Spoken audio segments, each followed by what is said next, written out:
neste instante, você tem a experiência direta da fonte criadora da sua criatividade. Em termos religiosos, você poderia dizer, bom, então aí eu sei que eu estou falando com Deus. Falo, exatamente isso. Você não vai ouvi-lo, ele não vai te dar revelação nenhuma, mas é impossível que você, neste instante, você não tenha a experiência da tremenda responsabilidade de saber que você está se comunicando diretamente com o primeiro ato criador, que é a fonte única da sua própria criatividade. Por exemplo, no instante que você está correndo, como é que você percebe o esforço? É porque você pensa nele? É porque dói as suas pernas? Não. A dor é um efeito do esforço e não o próprio esforço. Não é isto? Então você só percebe o esforço porque você o está desempenhando. Então isso é realmente você perceber-se a si mesmo como força agente e não como simples recipiente de pensamentos, de sensações e de experiências.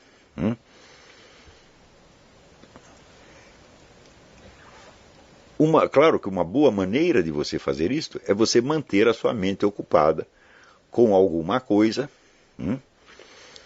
que possa continuar sendo feita da maneira mais automática e impensada possível para, de certo modo, defender você do fluxo de pensamentos que a atraem.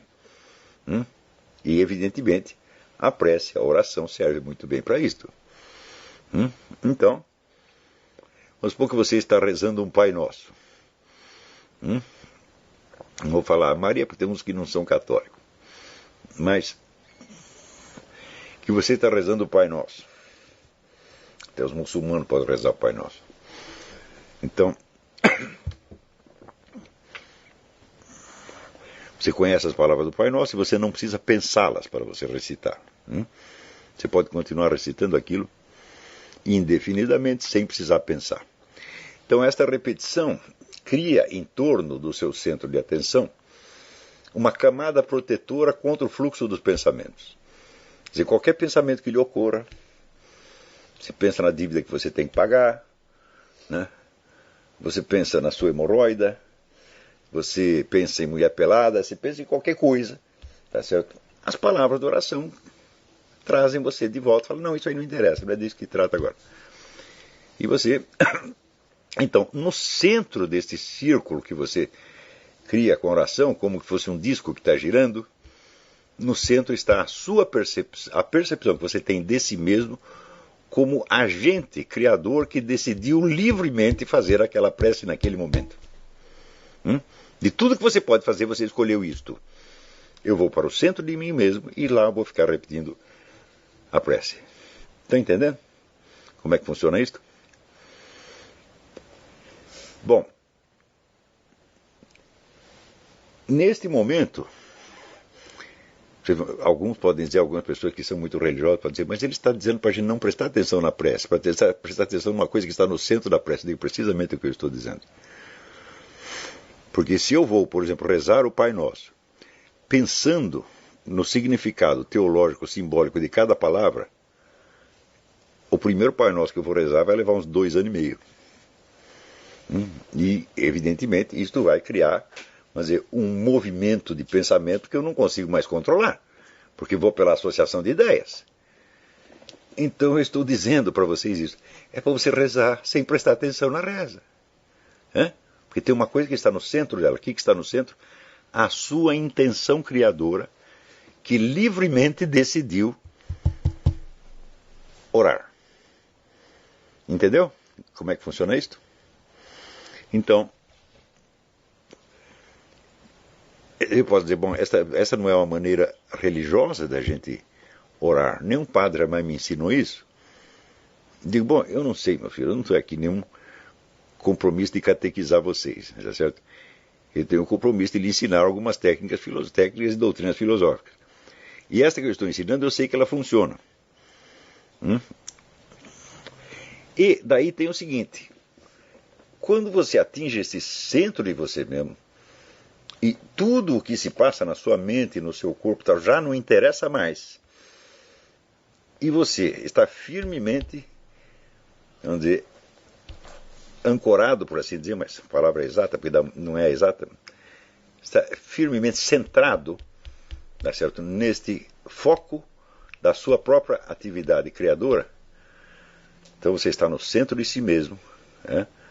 E é impossível que neste instante você não esteja conectado com o centro criador de todas as coisas.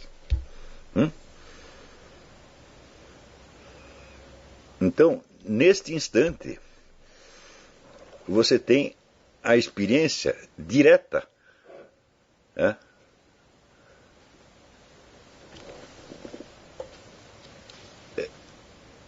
da fonte criadora da sua criatividade.